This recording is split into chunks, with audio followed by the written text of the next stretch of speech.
आज बात करते हैं एक कहानी की। ये कहानी है एक बोली की, जो सिर्फ बातचीत का जरिया नहीं, बल्कि एक पूरी संस्कृति की आत्मा है। ये कहानी है मेवाती की।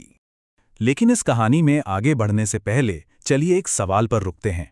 जब हम किसी बोली के बारे में सोचते हैं, तो क्या हमारे जहन में सिर्फ कुछ शब्द या ग्रामर के नियम आते हैं, या फिर ये इससे कहीं ज्यादा गहरी चीज है?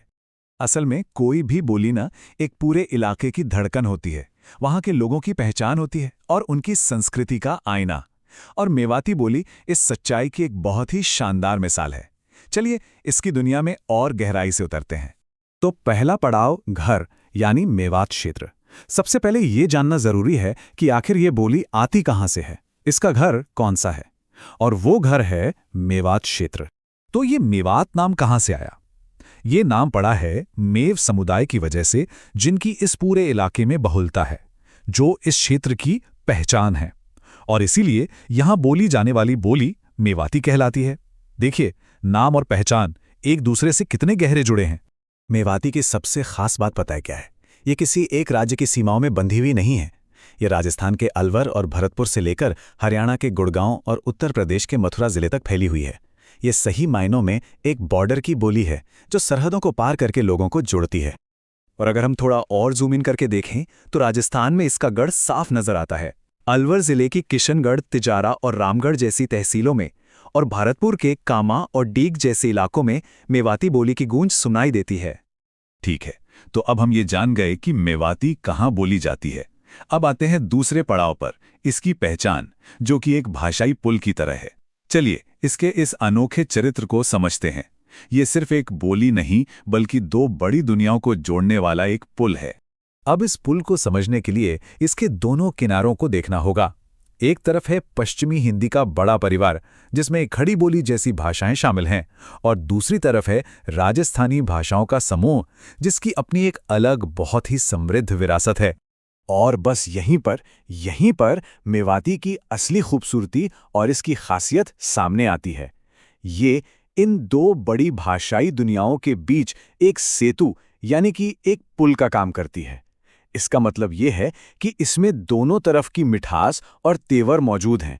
ये दोनों की खासियतों को अपने अंदर समेटे हुए हैं। इस भाषाई संगम में एक और मजेदार बात है। मेवाती पर ना ब्रज भाषा का असर बहुत गहरा और साफ दिखाई देता है।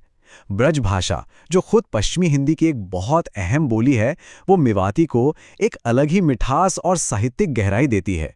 तीसरा पड़ाव, विरासत यानी संतों की वाणी। किसी भी बोली की असली ताकत उसके साहित्य में होती है। तो आइए अब मेवाती की साहित्यिक और आध्यात्मिक दुनिया की सैर करते हैं, क्योंकि इसकी विरासत संतों की वाणी से माला माल है। ये जानना अपने आप में कितना कमाल का है कि लालदासी और चरणदासी जैसे बड़े और अहम संत संप्रदायों का पूरा साहित्य मेवाती भाषा में ही रचा गया था। मतलब ये सिर्फ एक बोली नहीं, बल्कि आध्यात्मिकता और भक्ति की भी भाषा रही है। खास तौर पर चरणदासी संप्रदाय में तो ये परंपरा और भी गहरी थी। संत चरणदास की जो शिष्याएं थीं, दयाबाई और सहजोबाई, उन्होंने मेवाती में जो रचनाएं की, वो आज भी इस बोली की साहित्यिक धरोहर का एक अनमोल हिस्सा मानी जाती हैं। तो अब आते हैं आखिरी पड़ाव पर, इस कहानी का सार, एक जीवंत विरासत। तो इस पूरी कहानी का निचोड़ क्या है? हम इससे क्या सीखते हैं? यही कि मेवाती जैसी बोलियां सिर्फ भाषा से कहीं बढ़कर होती हैं। वे एक जीती जागती विरासत है। तो याद रखिए, मेवाती सिर्फ एक बोली नहीं है, ये एक पुल है जो अलग अलग संस्कृतियों को आपस में जोड़ता है। और ये एक ऐसी विरासत है जो अपने शब्दों में एक पूरे इतिहास को जिंदा रखे हुए हैं।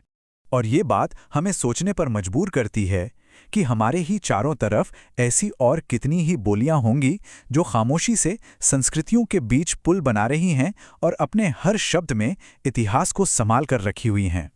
अगली बार जब कोई स्थानीय बोली कानों में पड़े, तो इस पर जरूर सोचिएगा।